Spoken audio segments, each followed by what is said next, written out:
Hello everyone, welcome to Aditya classes. और हम लोगों ने लाइट चैप्टर में पढ़ रहे थे, जैसा कि आप सभी को तो पता ही है। एक ही बार क्या क्या बात बात बोले।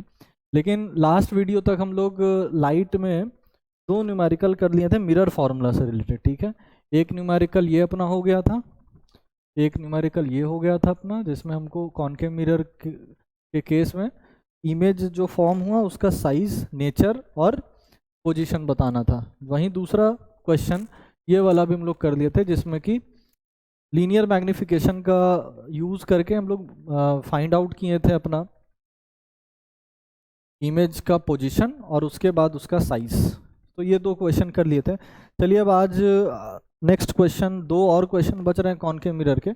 ऐसे तो आप लोग बाकी के दो टाइप के जो और क्वेश्चन हैं, उस दो टाइप का क्वेश्चन अगर आप अब सीख जाएंगे, इसके बाद आपके पास कोई सा भी बुक लगाने का बिल्कुल फ्रीडम है। कॉन्केव मिरर से रिलेटेड मिरर फार्मूला का सारा सवाल, वहाँ तक जितना चीज़ पढ़ा चुके हैं सारा सवाल लगा सकते हैं। ठीक है, प्लेन मिरर का टॉपिक करा दिए हैं, लॉज ऑफ रिफ्लेक्शन हो चुका है, यूजेस ऑफ प्लेन मिरर हो चुका है, जो मेरा स्फेरिकल मिरर के कारण जो रिफ्लेक्शन होता है वो हो चुका है, रूल्स फॉर इमेज फॉर्मेशन हो चुका है, और cases cases for image formation of concave mirror and convex mirror, दोनों के केस में हो चुका है। मिरर फार्मूला हम लोग आ गए थे, मिरर फार्मूला चेक किए थे हम लोग लास्ट क्लास तक, और लीनियर मैग्निफिकेशन चेक किए थे कॉनकेव मिरर के लिए। ठीक है, कब पॉजिटिव लेंगे कब नेगेटिव लेंगे, इसके लिए साइन कन्वेंशन हम लोग देख चुके थे। कार्टेशियन फॉर्म को, मेथड को यूज़ करके हम लोग वो डिसाइड करते। चलो यहाँ तक तो क्लियर था। ये वाला न्यूमेरिकल भी मेरे हिसाब से हो गया था। अब नेक्स्ट न्यूमेरिकल पे आ रहे हैं, जो कि ये है। नेक्स्ट न्यूमेरिकल अपना क्या है, ये है। चलो आप चेक करो क्या है। नेक्स्ट टाइप का न्यूमेरिकल है। अब देखो यार, ऐसा तो मैं नहीं कह सकता ना कि मैं मिरर फार्मूला से रिलेटेड सारे न्यूमेरिकल्स करा दूंगा। ऐसा हो नहीं सकता, उतना पॉसिबल नहीं है यहाँ पे, और ऐसा कभी होना भी नहीं चाहिए। लेकिन हाँ, मिरर फार्मूला से रिलेटेड जितने टाइप के न्यूमेरिकल बन सकते हैं आपके एग्जाम्स में, आपके किसी भी एग्जाम्स में, वो उन सारे टाइप, कुछ उन चार टाइप के मेनली सवाल बन सकते हैं। उन सारे टाइप के न्यूमेरिकल सवाल को मैं आपको सॉल्व करना सिखाऊंगा, कैसे सॉल्व करते हैं। और इसके बाद आप फ्री हैं बिल्कुल, कोई सा भी बुक उठाइए और न्यूमेरिकल लगाना चालू कर दीजिए। ठीक है, बशर्ते बशर्ते सारा कॉन्सेप्ट क्लैरिटी होना चाहिए, साइन कन्वेंशन क्लैरिटी होना चाहिए। ठीक है, चलो आते हैं। ये एक सवाल एक है, इसको सॉल्व करते हैं। How far should an object be placed from the pole of a converging mirror. अब देखो यार, एक पॉइंट, अब यहाँ पे क्या ना, एक ट्विस्ट क्या कर दिया, यहाँ पे डायरेक्ट नहीं तुमको बोला कि कौन सा मिरर है। जरा देख रहे हो, he has not given directly, he has not given you directly the name of the mirror कि कॉनकेव मिरर या कॉन्वेक्स मिरर। वो कह रहा है कन्वर्जिंग मिरर है। फिर से अगेन ये तुम्हारा टेस्ट है कि कन्वर्जिंग मिरर कौन सा मिरर होता है, कॉनकेव मिरर होता है। ये चीज़ तो सवाल में वो छेड़छाड़ करते रहेगा। सवाल को बेहतर बनाने के लिए, तुम्हारे कॉन्सेप्ट को और अच्छे से टेस्ट करने के लिए, वो सवाल के वर्ड्स में कुछ छेड़छाड़ करते रहेगा। लेकिन हम लोग सब कुछ पढ़ चुके हैं, मेरा मेरा यकीन मानो, हम लोग सब कुछ पढ़ चुके, एक एक पॉइंट पढ़ रहे हैं। अगर कहीं डाउट हो रहा है तो वापस से नोट्स उठाओ, वापस से रिवीजन करो, तुमको वो चीज़ ज़रूर मिलेगा। अब यहाँ कन्वर्जिंग मिरर मिला, क्या ये नहीं बताएं कि कन्वर्जिंग मिरर किसको कहते हैं? कॉनकेव मिरर को ही कन्वर्जिंग मिरर से जानते हैं, क्या ये नहीं पढ़ाए हुए हैं? ये भी पढ़ाए हुए हैं। तो यहाँ पे कन्वर्जिंग मिरर है। चलो, तो आगे आते हैं कि how far should an object be placed. एक ऑब्जेक्ट को एक कन्वर्जिंग मिरर यानी एक कॉन्केव मिरर से कितनी दूर पे प्लेस करेंगे, ताकि जिसका फोकल लेंथ कितना है, 20 सेंटीमीटर है, to form a real image of the size exactly 1/4 of the size of the object.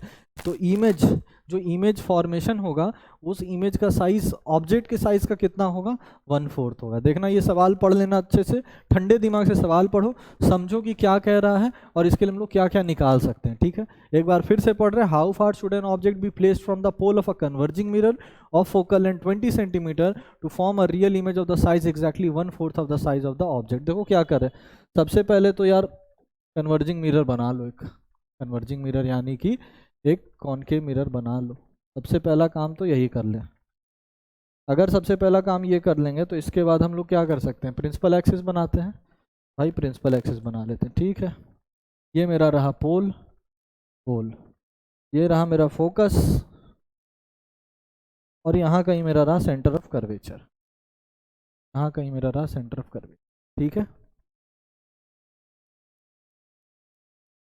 ठीक है, सेंटर ऑफ कर्वेचर। तो कह रहा है इस बार ऑब्जेक्ट का पोजीशन ही लापता है, पता ही नहीं ऑब्जेक्ट कहाँ बना है, ना इमेज का पोजीशन है, ना यू दिया है, ना वी दिया है, एफ दिया है, क्या दिया हुआ है, एफ दिया है। तो लिखो गिवन क्या है, गिवन क्या क्या है, फोकल लेंथ गिवन है। फोकल लेंथ कितना दिया हुआ है, 20 सेंटीमीटर। हम लोग को पता है कि कॉनकेव मिरर के केस में फोकल लेंथ किधर प्रेजेंट होता है, देख लो पोल से लेफ्ट साइड में प्रेजेंट है। फोकल लेंथ प्लस लेंगे कि माइनस लेंगे, भाई पोल से लेफ्ट साइड में आएंगे तो माइनस लेंगे, माइनस लेंगे, माइनस लेंगे। अब ये चीज़ तो मेरे हिसाब से 2 सवाल में क्लियर तो हुआ होगा। तो फोकल लेंथ माइनस लेंगे। और क्या कह रहा है, और कह रहा है कि द साइज एग्जैक्टली, इमेज जो फॉर्म हुआ है, रियल इमेज फॉर्म हुआ है, यानी इसी तरफ फॉर्म हुआ है, रियल का मतलब इस तरफ ही फॉर्म हुआ है। रियल इमेज जो फॉर्म हुआ है वो किसके size, size of the object के 1/4 है। यानी क्या ये बोल रहा है कि हाइट ऑफ जो इमेज है वो 1/4 ऑफ हाइट ऑफ ऑब्जेक्ट है, यही ना हुआ इसका मतलब। इस स्टेटमेंट का मतलब देखना यार, इस स्टेटमेंट का मतलब चेक करना, check the meaning of this statement,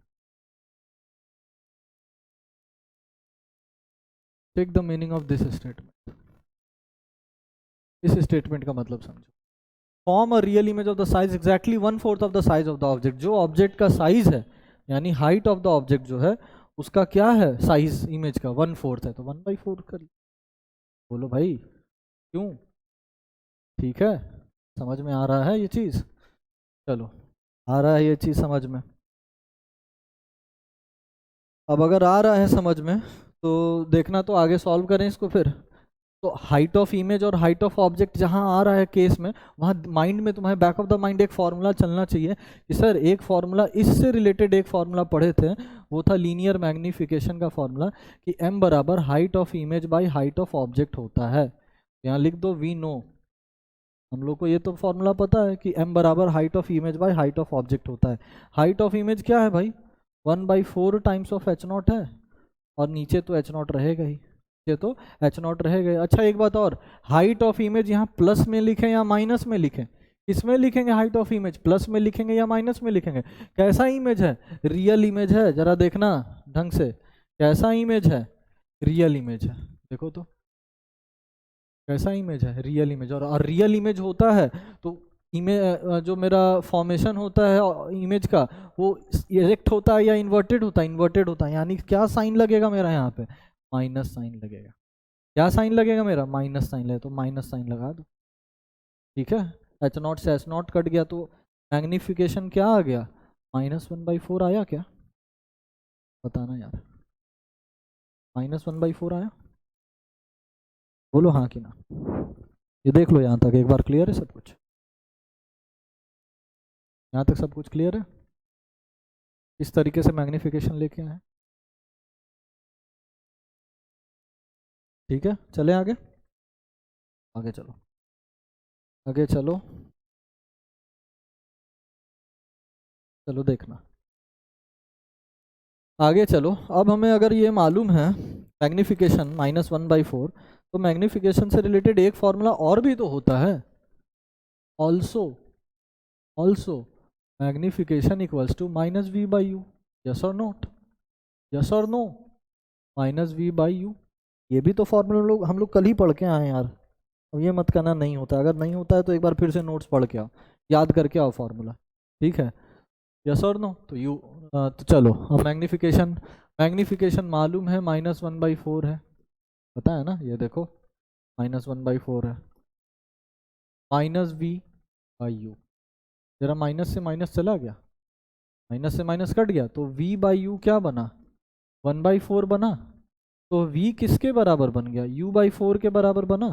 जरा बोलना ये चीज़ समझ में आया कि नहीं आया, ये चीज़ समझ में आया, v किसके इक्वल बन गया, 1/4 के, u/4 के इक्वल बना। आओ अब आगे, अब जरा मिरर फॉर्मूला लगाना, तो according to mirror formula, according to mirror formula, mirror formula के अनुसार क्या होता है भाई, मिरर फॉर्मूला, कलर चेंज कर, क्या होता है mirror formula, 1/v + 1/u equals to 1/f, हाँ कि ना, यस यही होता है। v कितना है भाई, u/4 है, v के जगह क्या लिख रहे हैं, u/4, देखना u/4 प्लस 1/u, प्लस होता है माइनस होता है, प्लस ही होता है, 1/4 1/q equals to focal length कितना दिया था जरा देखना तो बताना। फोकल लेंथ -20 और सेंटीमीटर में है तो यूनिट सेंटीमीटर में ही रहेगा -20। ठीक, ये 4 ऊपर चला जाएगा तो ये 4/u हो गया और ये 1/u हो गया। ये -1/20 बना। अरे बोलो 4 + 1/u हुआ, u एलसीएम हो गया तो 4 + 1 ऊपर बना, ये -1/20 हो गया। बोलो हाँ कि ना। समझ में आ रहा है? यहाँ तक कुछ नहीं कर रहे हैं आप, सिंपली मैथ्स कैलकुलेशन है यार। 5/u हो गया, ये -1/20 हुआ ये। यस और नो? यस और नो? यस। यहाँ से आ जाएगा? यहाँ से आएगा कि नहीं आएगा? इधर कैलकुलेट कर दें, इधर कैलकुलेट दिख रहा है शायद से। हाँ स्क्रीन पे आ जाएगा। यू यहाँ से कितना बन रहा है यार देखो तो, क्या यू -100 सेंटीमीटर बन रहा है? क्या यू -100 सेंटीमीटर बन रहा है? अगर बन रहा है तो यही मेरा आंसर हो गया। This is my answer. खत्म हो गया। यही तो पूछ रहा था ना, ऑब्जेक्ट कहाँ प्लेस करें। ये लो ऑब्जेक्ट प्लेस निकाल दिए। Object how far should an object कहाँ प्लेस करें? यू निकालना था, यू निकाल दिया -100 से। और माइनस साइन क्या बता रहा है यहाँ पे? What is minus sign representing? क्या रिप्रेजेंट कर रहा है माइनस साइन? कि पोल के किस तरफ ऑब्जेक्ट प्लेस्ड है? पोल के किस ओर ऑब्जेक्ट प्लेस्ड है? पोल के लेफ्ट हैंड साइड में ऑब्जेक्ट प्लेस्ड है। और कितने दूरी पे प्लेस्ड है यार? कितना आया? 100 -100 ना। फोकल लेंथ 20 40 यहाँ कहीं प्रेजेंट है, यहाँ कहीं ऑब्जेक्ट रखा है। चलो और भी कुछ रिप्रेजेंट कर सकते हो? बिल्कुल कर सकते हैं रिप्रेजेंट सर। ये ऑब्जेक्ट डिस्टेंस डायग्राम में पेंसिल के साथ ऑब्जेक्ट डिस्टेंस दिखा दो। मेरा ऑब्जेक्ट डिस्टेंस बस वही पूछा था तो वही उतना ही छोड़ सकते हो। यही पूछा था ना ऑब्जेक्ट डिस्टेंस 100 सेंट। माइनस क्यों माइनस लिख रहे हैं? क्योंकि negative side of the negative left side of the pole है ये। क्लियर है क्या? ये डायग्राम बना के दे देना यार, ये देना ज़रूर यार। इतना हमेशा हम कहें कि डायग्राम बना के देना ज़रूर। ये फोकल लेंथ भी रिप्रेजेंट कर सकते हो चाहो तो, ये भी तो गिवन था। तो ये फोकल लेंथ भी रिप्रेजेंट कर सकते हो 20 सेंटीमीटर। ठीक है, चेक कर लो एक बार, करो check.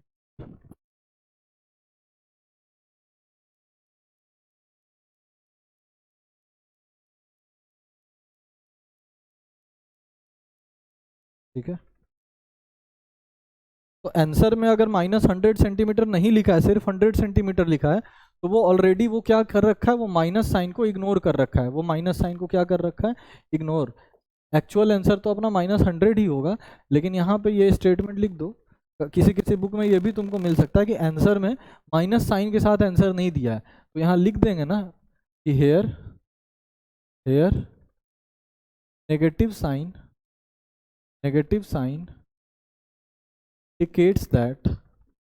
indicates that object is placed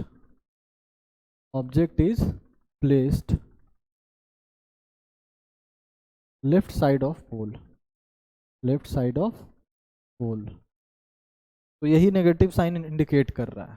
clear है? तो ये स्टेटमेंट लिखने के बाद ना तुम एक काम कर सकते हो, इस स्टेटमेंट को लिखने के बाद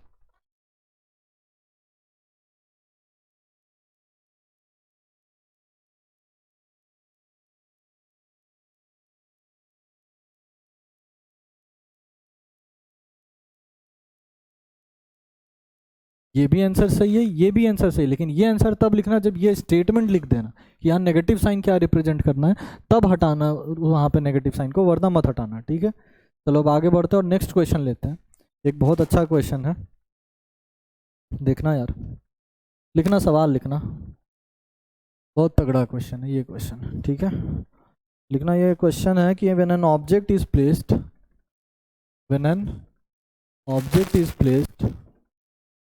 object is placed at a distance of 50 centimeter at a distance of 50 centimeter from a concave mirror, from a concave mirror, from a concave mirror, the magnification produced, the magnification produced, magnification produced, the magnification produced is -1/2, is -1/2. अगला आगे point में लिखना, where should the object, where should the object be placed, where should the object be placed, object be placed, placed so that we get magnification of, we get magnification of -1/5, magnification of -1/5। ये सवाल लिख लेना यार, एक बार ये सवाल लिख लो, उसके बाद आगे चलते हैं। लिख लो, ठीक है, समझ में आ रही है हैंडराइटिंग? हाँ समझ में आ रही है। चलो बढ़े आगे, आगे चले तो आगे चलते हैं और क्वेश्चन को सॉल्व करने की कोशिश करते हैं। सबसे पहले तो गिवन यहीं लिख लेते हैं, सबसे पहले तो गिवन यहीं लिख लेते हैं। देखो यार सॉल्यूशन, सॉल्यूशन में गिवन से चालू करते हैं, ठीक है, डायग्राम अगले पेज में देख लेंगे। गिवन अपने को क्या क्या है, गिवन अपने को है कि ऑब्जेक्ट डिस्टेंस u दिया हुआ है 50 सेंटीमीटर, और ऑब्जेक्ट डिस्टेंस हमेशा नेगेटिव होता है, ये मालूम है, हमेशा नेगेटिव साइन के साथ आता है। क्यों? क्योंकि हमेशा पोल से किधर आता है, लेफ्ट साइड में ऑब्जेक्ट प्लेस करते हैं। इसके लिए मैग्निफिकेशन, इतने ऑब्जेक्ट डिस्टेंस के लिए मैग्निफिकेशन कितना है, -1/2 है, ठीक है, -1/2 है। तो कह रहा है, देन कह रहा है कि m डैश अगर -1/5 हो, यानी अगर हम लोगों को मैग्निफिकेशन कितना चाहिए, -1/5 चाहिए, उसके लिए u डैश क्या होगा, उसके लिए ऑब्जेक्ट को कहाँ रखेंगे। तो ये है मेरा पॉइंट ऑफ कंसर्न, यहाँ तक हमको पहुँचना है। देखना यहाँ बना दे रहे हैं झंडा यार, देखना यहाँ तक हमको पहुँचना है, ये है मेरी मंजिल भाई, ये है मेरी मंजिल, यहाँ तक पहुँचना है, यहाँ तक हम लोग को पहुँचना है, यहाँ तक पहुँचना है, ठीक है। u डैश हमको खोजना है। आओ चालू करते हैं, कोशिश करो, शुरुआत ही नहीं करेंगे तो पहुँचेंगे कैसे। स्टार्ट तो कर दो, सॉल्यूशन तो वहीं चालू हो गया था। चलो पीछे आए जरा, देखे जरा, तो सॉरी बताना, u गिवन है, उसके लिए मैग्निफिकेशन गिवन है। मैग्निफिकेशन का फॉर्मूला होता है -v/u, होता है कि नहीं होता है। मैग्निफिकेशन गिवन है -1/2, ये दिया है -v/u, कितना दिया है बताना, कितना दिया है, -50 सेंटीमीटर गिवन है, u -50 सेंटीमीटर, तो ये माइनस से माइनस कट गया, तो v कितना आ गया मेरा, v आ गया -50/2, यानी v कितना आ गया, -25 सेंटीमीटर। ये मेरा v आ गया, ये मेरा क्या आ गया है, v आ गया है, ठीक है, ये मेरा v आ गया। आंसर यहाँ नहीं है, ये तो v आया, ये तो इमेज पोजीशन आया। इससे क्या होगा सर, इससे ये होगा सर कि u पता था हमको, u गिवन था क्वेश्चन में सर, u क्वेश्चन में गिवन था, v अभी जस्ट निकाल लिए, तो यहाँ से फोकल लेंथ निकल सकता है मिरर फार्मूला से। हाँ सर, यहाँ से फोकल लेंथ निकल सकता है, तो निकाल लीजिए sir, according to mirror formula, according to mirror formula, mirror formula से फोकल लेंथ तो निकाल सकते हैं ना, अरे यस और नो, फोकल लेंथ निकाल सकते हैं। क्या होता है मिरर फार्मूला भाई, 1/v + 1/u = 1/f होता है। 1/v, v कितना निकालें, -25 सेंटीमीटर ही है, तो सेंटीमीटर में ही आएगा। ये कितना है, -50 है, 1/f, देखना देखना जरा, -50 था u, हाँ चलो, ये -1/25 बना, ये -1/50 बना, ये 1/f, 50 एलसीएम ले ले, ये -2 -1 बना 1/f। चलते चलना, ये सब खुद से सॉल्व करते चलना। अब ये सब चीज़ सीखोगे क्लास 10th में, बोर्ड है यार 2 महीने में। -3/50 = f 1/f, यहाँ से बताना तो जरा, f कितना निकला, f कितना निकला, -50/3 सेंटीमीटर निकला f, बताना। यहाँ तक कोई दिक्कत, यहाँ तक तुम भी पहुँच गए होगे, यहाँ तक आप लोग भी पहुँच गए होगे ना। यहाँ तक पहुँच गया, फोकल लेंथ आ गया। अच्छा एक बात बताना, क्या फोकल लेंथ मिरर का कभी चेंज करेगा? कभी नहीं चेंज करेगा। एक मिरर अगर काट दिए उतने फोकल लेंथ का तो वो हमेशा कांस्टेंट रहेगा। ऑब्जेक्ट डिस्टेंस चेंज करेगा? ऑब्जेक्ट डिस्टेंस तो कह ही रहा है कि पहले 50 सेंटीमीटर पे रखे थे तब मैग्नीफिकेशन इतना मिल रहा था, अब उस ऑब्जेक्ट को कितने डिस्टेंस पे रखें ताकि मैग्नीफिकेशन -1/5 मिले। तो ऑब्जेक्ट डिस्टेंस चेंज हो सकता है। ये ऑब्जेक्ट अभी यहाँ रखा है, यहाँ रख सकते हैं, यहाँ रख सकते हैं, यहाँ रख सकते हैं, और अगर ऑब्जेक्ट डिस्टेंस चेंज हो रहा है तो इमेज डिस्टेंस भी तो चेंज हो रहा है। लेकिन क्या है ऐसा चीज़ जो नहीं चेंज हो रहा है? वो है फोकल लेंथ। वो है फोकल लेंथ। सेम मिरर का फोकल लेंथ सेम रहेगा। तो फोकल लेंथ हम लोग यहाँ अभी फाइंड आउट कर लिए मिरर फॉर्मूला से। ये रहा मेरा फोकल लेंथ। अगर फोकल लेंथ मालूम पड़ गया है, अगर फोकल लेंथ मालूम पड़ गया है तो जरा बताना, तो अब क्या करेंगे? अब हम आएंगे अपना असली पार्ट पे। नाउ अब बताना एम डैश कितना चाहिए था? -1/5 चाहिए था एम डैश। एम डैश कितना चाहिए था? ये -1/5 हमको मैग्नीफिकेशन चाहिए था। इसके लिए यू कितना, यू डैश कितना? वही यू डैश ही तो निकालना है, यू डैश ही तो निकालना है। तो जरा बताना, तो इसके लिए यू डैश कितना चाहिए वो हमको पता करना है। इसके लिए यू डैश कितना चाहिए वो हमको पता करना है। जरा देखना, जरा देखना, तो कहाँ चला गया? ये रहा, ये रहा एम डैश -1/5, ठीक है। यू डैश हमको चाहिए। जरा बताना, यहाँ से एक formula M dash linear magnification का फॉर्मूला -v/u होता है ना। सर हाइट ऑफ इमेज वाला कहाँ चला गया?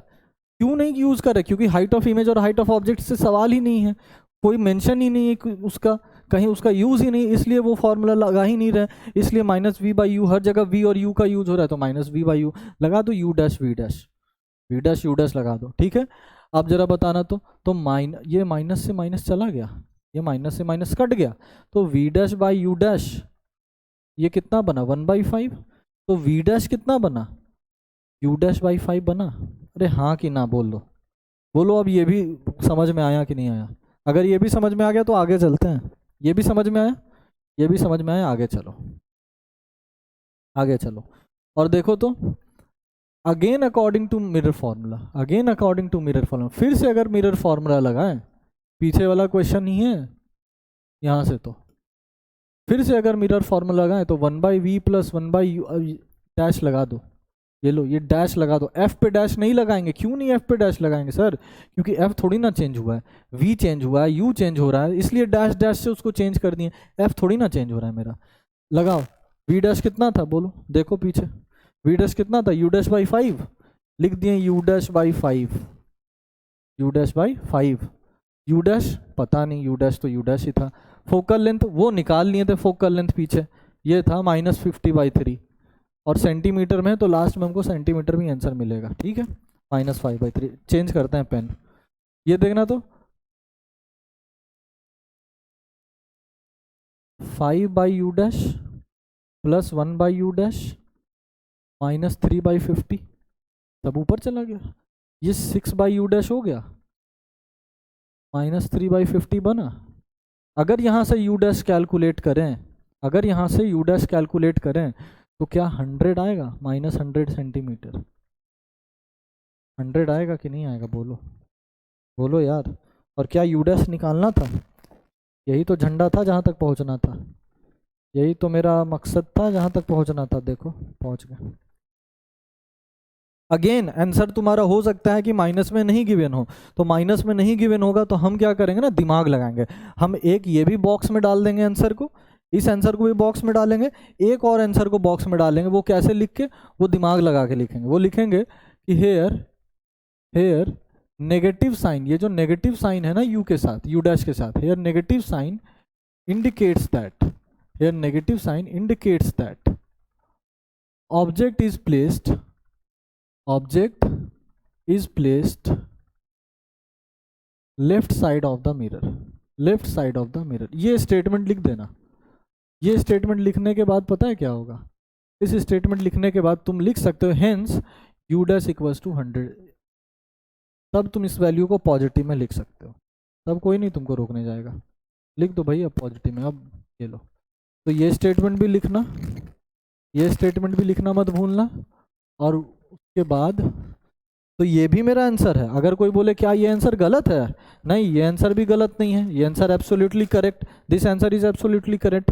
क्या अगर हम इसको पॉजिटिव में लिखना चाहें तब सर कैसे लिखेंगे? तो पॉजिटिव में लिखना चाहेंगे तो ये स्टेटमेंट एक लिख देना, इसके बाद तुम ये पॉजिटिव में भी लिख सकते हो। तो ये भी लगा दो झंडा, ये लो भाई, ये भी लगा दिए झंडा। ठीक है, ठीक है, ये भी लगा दिए झंडा। क्लियर है? तो ये 2 सवाल क्लियर है मेरे हिसाब से। अब इसके आगे थोड़ा सा छोटा सा टॉपिक और रिफ्लेक्शन का बच गया है, उसको हम लोग कंप्लीट करके और अब मूव ऑन कर जाएंगे हम लोग रिफ्रैक्शन ऑफ लाइट में। और अब लाइट तुम लोग का सेकंड फेज में चले आएंगे हम लोग अपना। और जब तक के लिए मन से पढ़ो, अच्छे से पढ़ो, खुश रहो, माँ बाप का ध्यान रखो, खुद का ध्यान रखो। जय हिंद।